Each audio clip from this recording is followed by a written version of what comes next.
Well, thank you so much for talking to me today, Phil. Um, I think a great place to start is just why don't you tell us about your story? Okay. Well, my name is Phillip Oxendine. I'm from Ohio. Actually, the place I was from is called Swickley. It's in Pittsburgh. But when I had my stroke, it was in Philadelphia. We'll start with that. Um, in the beginning, what I did, I used tablets and phones for people who didn't have money for SNAP benefits. Uh, People who didn't have money. And that's what I do. I like to tear other people. But then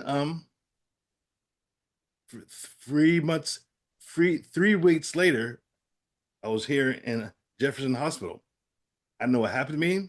I know what's going on. My cousin Elise, she's a person I talked to first. And I want you to know, I was I I guess I was talking, but I wasn't saying anything, apparently. And then the second person I met was my mom. And a little thing about this, she told me that she was a little feral, and I looked at her and go, ah. So that was how it started with her. Um, Good start. Jefferson was really good. I got lucky because the whole doctor was her shift that day. I got lucky. Um, then I was in Bryn Mawr. Mhm. Bryn Mawr is in Philadelphia. Is a really nice place. Really nice place. OT speech and all the things is really good. They were good, made you active, do everything all the time.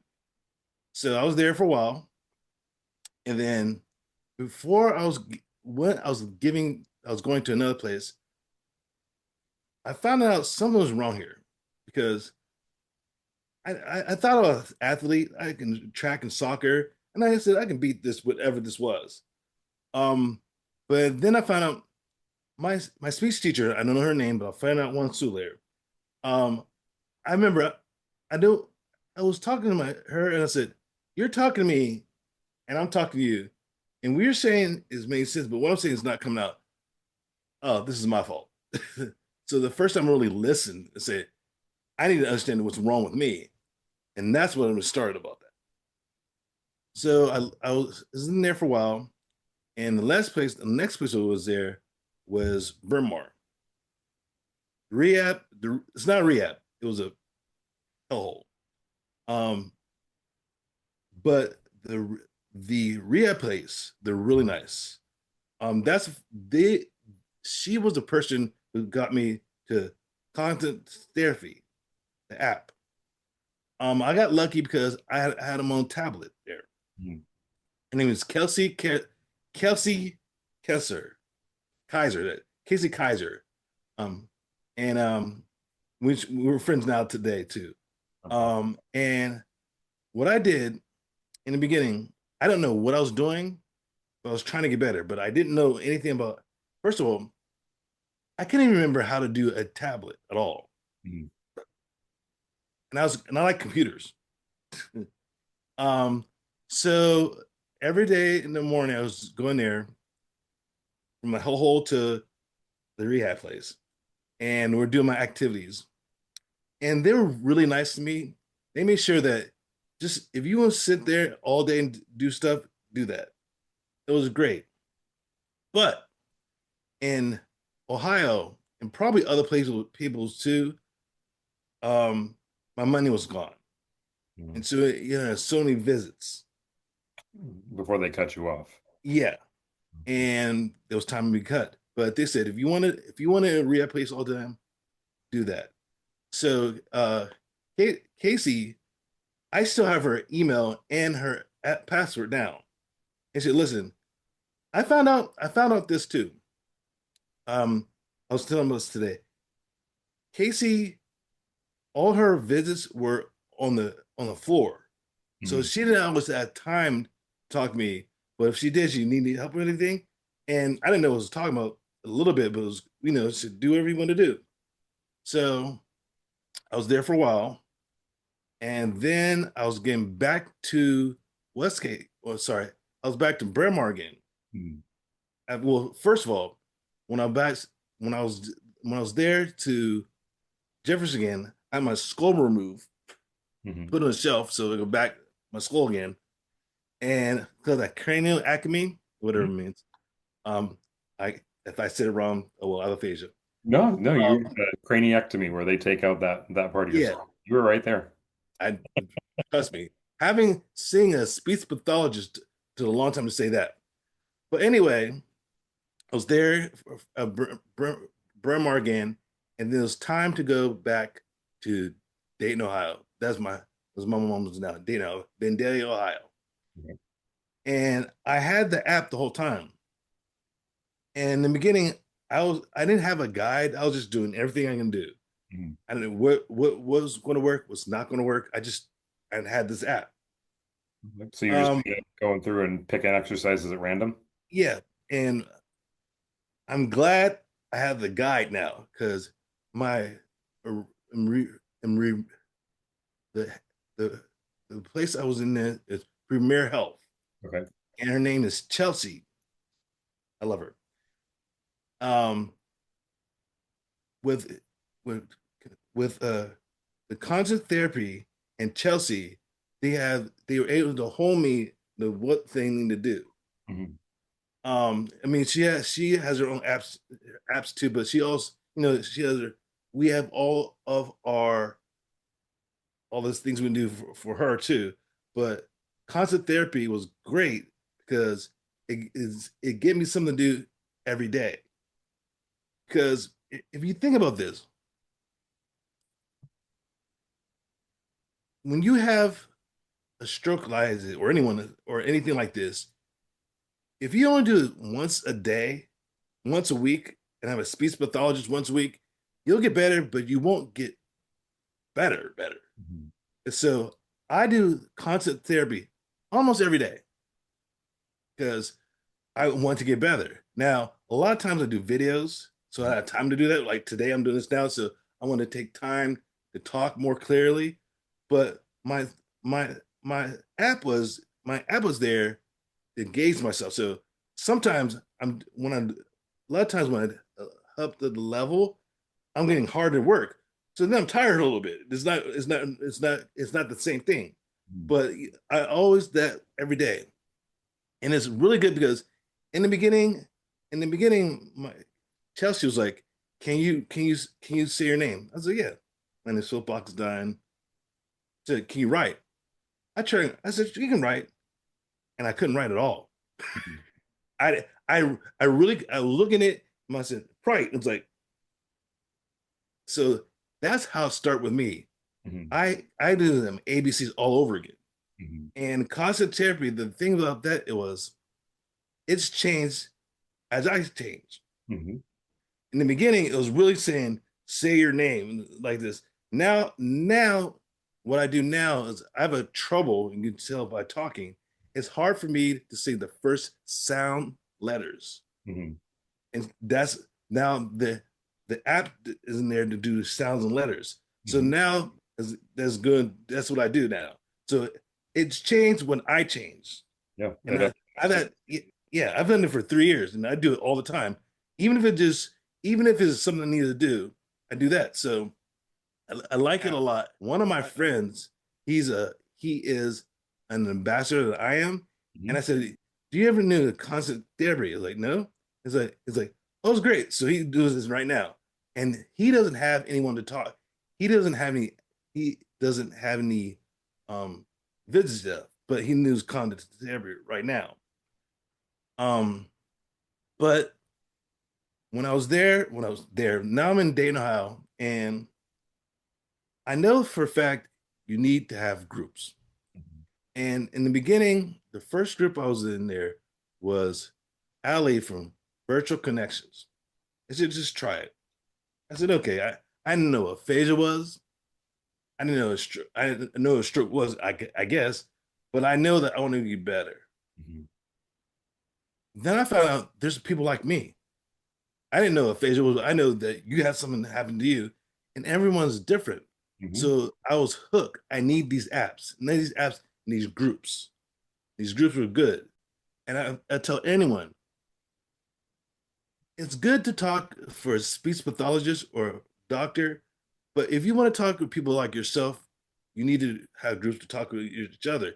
So one, you feel comfortable, and they know everyone's different. Now, as you can tell, I'll talk to anybody, but in the beginning, in the beginning, I was scared at first. That this just say what it's like, and so now that I am an ambassador for National Aphasia Association, um, I I love it. I love it because first of all, it gives me a purpose to help other people, and that's why I use YouTube Mhm. because I found out that most people there's not a space for people with aphasia talking on their stories. Mhm. People are lonely and don't want to talk, and now I talk to anybody now, and It also it's goes back. good. It also What's goes back up? to what you said, where a lot of people, even, especially in the beginning, they don't know that there are other people out there like them. Not at all. And And because it's of like that, they may not even think to reach out and look for a group until, they, like you found someone who got you on that right path and pointed you in the right direction. I can tell you this. I can I can say this. If I didn't know that there were apps like this, or I had another speech pathologist, I don't know I would be the way it is now because I didn't know where to turn to. Mhm. And you need groups, and everybody needs a speech pathologist. You need them.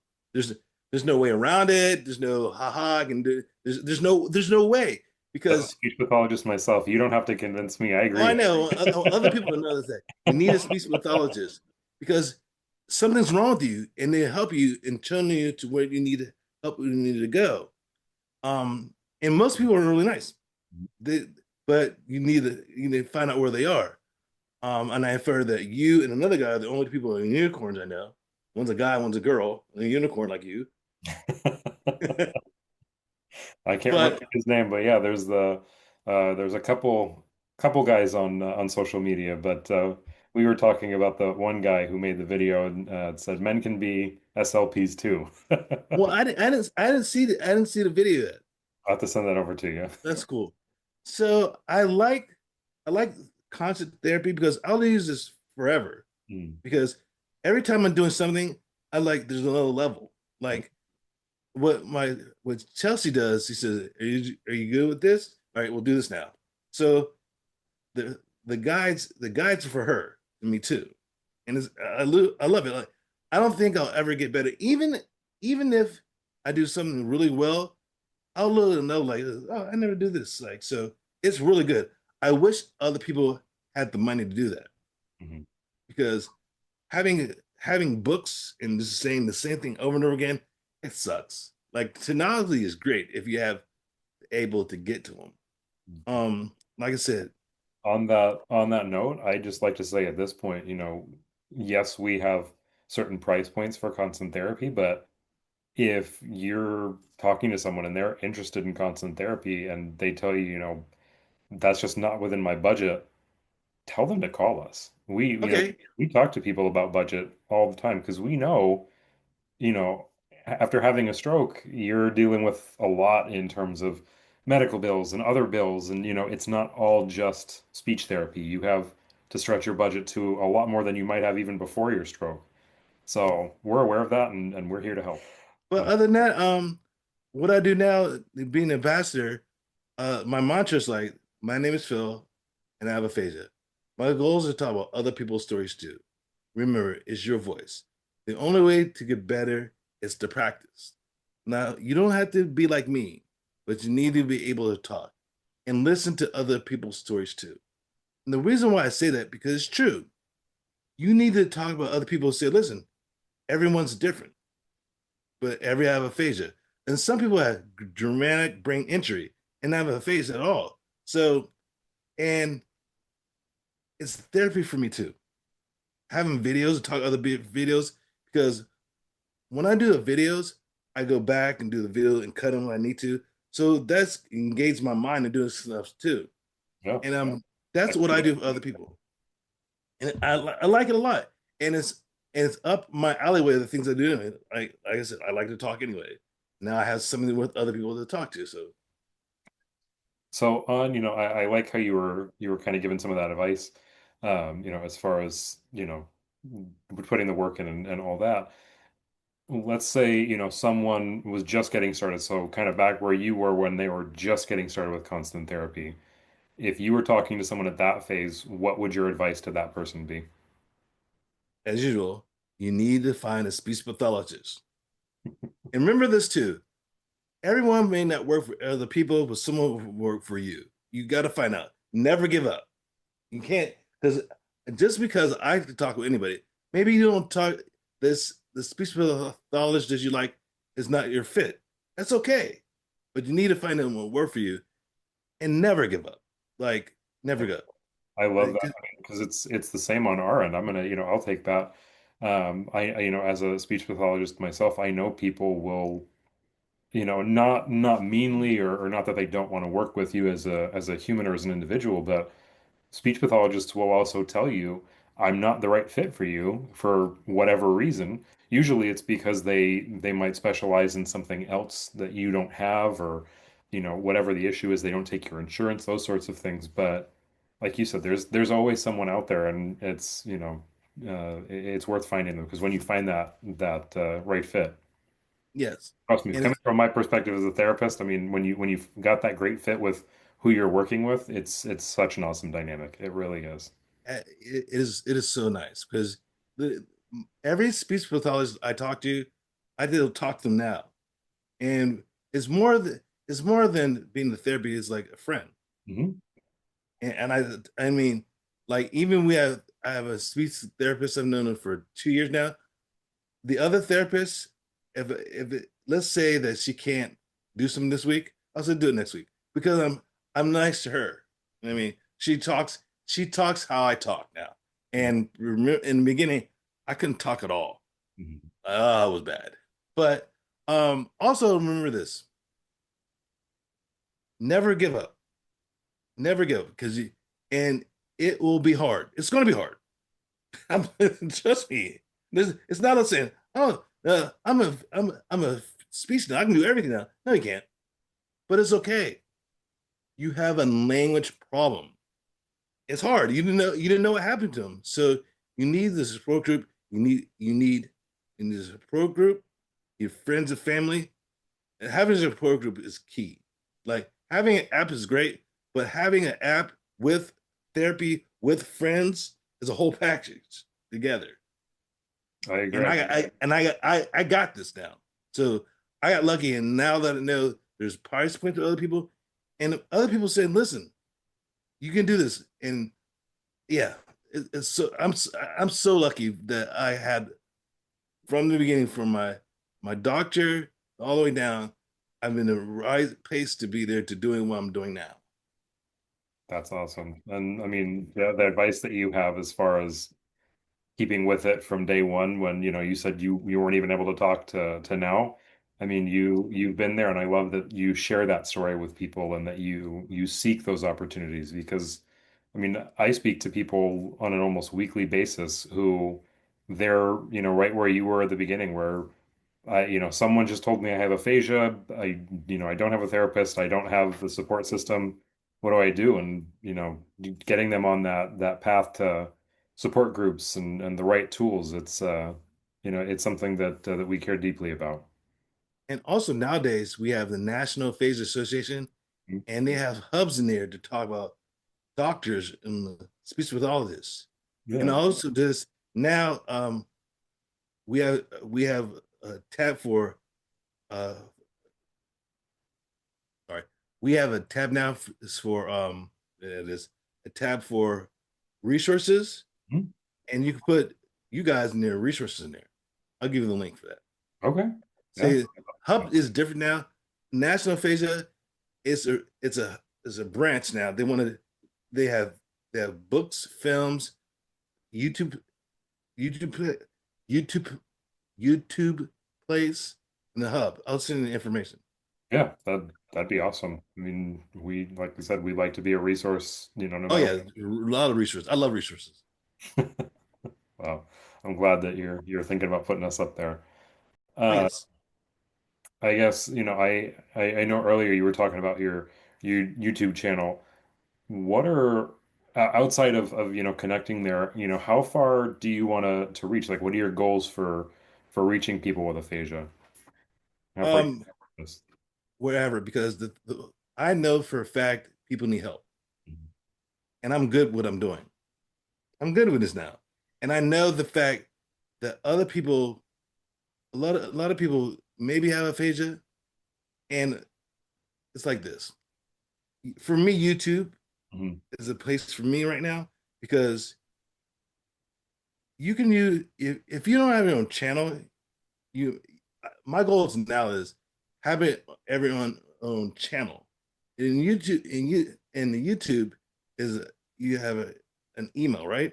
mhm, But now if you have your own channel like I do, you can talk about whatever you want to talk about. So a lot of people like, and I have like 4 people already who have their own channel now. mhm. And like you don't have to do all the stuff I do. Some people talk about I want to talk about kittens, but I have aphasia. Love kittens. I like kittens too, but and so you don't have to talk about your story. You like kicking, like kid kids anime. I love anime too. So kittens and anime. But the goal is if you have other people talk about the stories or for aphasia, but the tag will be aphasia and stroke, and the algorithm or the as I call the bot in YouTube, they'll look at your tags like you're talking about aphasia, but you like kittens too. So my goal is, I know that a lot of people found out. A lot of people don't even remember how to get on YouTube. Mhm. It's hard. So I have a step by step how to get on YouTube. I have a channel for that too, and Awesome. have it and just YouTube itself. Now, if you have your own channel, it's a little different. And I want your own channel because you can do whatever you're talking about. You can talk about kittens, dogs, Transformers. I like Transformers too. Sounds like you need to have multiple channels, Phil. But the goal is like for me, I use this as my platform. Mhm. And I say this: do any platform you want to do. If you do pictures, words, TikTok, Instagram, quits, whatever, make sure you're heard. Yeah. Like I do what I do because I'm comfortable with that. But do put your wherever you can. Um, and I want to do this for life because in the beginning, we're not a lot of people talk. There's speech pathologists or doctors saying this is Phil, and the other face like, oh, but we're talking to each other now, and Yeah. that's the key. And now I have other speech pathologists as guest hosts now, and that's good. Like tomorrow, I have a speech pathologist. She has high C group. That's her group anyway. But I'm going to go as far as it's good because this is what I do. Because unfortunately, there's unfortunately next tomorrow someone's gonna have face it, Yeah. and they don't know where to go to, and eventually, I would like to be able to say, "Here's my group, my stories," but also now I would like to have in Ohio. There are not a groups in Ohio talking about aphasia. Mhm. So I'm gonna talk to National Aphasia Association and talk about having on channel in there too. So besides YouTube, I want to help other people as far as I can. Certainly I want to be a Toastmaster. I have time for that, but in the beginning, I'm talking about what I'm good at right now, and I like having videos because I mean, you find some interesting country to have them. Like, there's a guy right now. I talked to him yesterday. He was a when he had a stroke, he was in a safari Oh, and geez. got back, and then he went to hospital. Then he had a stroke the whole time. I was like, and there's another guy. I forgot his name, but he's from England, Mhm. and talk about him. And right now, he used to be a the conductor, Mhm. and when they have aphasia now, he doesn't like the sound of music anymore. Oh, geez. I forgot the name is, but now he know how the music works, but Mhm. he doesn't like music anymore. Wow. Yes, a tonic something, tonic something. It's aphasia happens to people.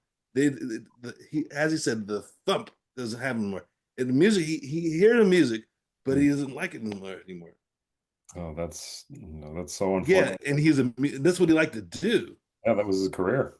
Yeah, and I found out this people where they were before that stroke. Mhm. They're just people with aphasia, kids with aphasia, you know, conductors with aphasia, for fari people with aphasia. There's and it's good for me to talk about other people's stories. Says people understand you're just people. Yeah. There's something down them, and I feel comfortable. I've been able to talk to other people because we have aphasia too. I'm gonna mess up. You're gonna mess up, and even yesterday we were talking with a girl. Is a global aphasia, I think. And she's talking to me, and she's talking to me, and I could find out what she's trying to say. So I would help her to say what she's trying to say. Like, yes, it's because we have aphasia. We know what it's like to have. I'm sure the video was some video talking to somebody else like, Miss, I don't understand what you're saying to me because having aphasia, you don't understand what it's like to have aphasia, Oh, and you try to figure it out. And I would never have anyone have to do this, but if I have a voice, I'm here to use it. I mean, I think that what you just said about people not knowing what it's like to have aphasia is such a huge piece of it. I mean, even thinking, back a few years ago, I'm gonna go with celebrities where Bruce Willis and Wendy Yeah, Williams, they came out, they said they have aphasia. Now all these people have heard of aphasia, but no one sees what Bruce Willis looks like and sounds like right now. No one sees what Wendy Williams look like and talk like. So they know this name aphasia, but then, like you said, they might run into someone who actually has aphasia and, oh, I don't know what you're saying, or sorry, I can't help you, and then just, kind of walk away. They think, something's wrong with that person and it's aphasia. Just give that person a minute, try to help them figure it out if they want, you yeah. know, And one just thing treat that them like a sucks. human. That's the critical piece, is that's still a human being in front of you. Yes, and sucks that Bruce Willis had primary aphasia, so eventually she worse, Hmm. even though she's a star. But people don't. There people have aphasia can get better, but people don't know them anymore. It's like they're not there Hmm. and have aphasia. It sucks. And first of all, it was great to have someone who is a celebrity. But after the celebrity dies or they're talking anymore, there's just a lot of people with aphasia, and they're just people. Exactly. And that's the people I want to talk about because Hmm. you can get better, you practice, but we're here. Yeah. And I'll be sure that I'll be here to talk about other people's because Right. we're That, here. that's what I was getting at is, people have heard of aphasia from the celebrities, but I love that you're bringing people and highlighting their stories because that one, it gives people with aphasia that platform to speak and like you said earlier, a place to speak where they're comfortable.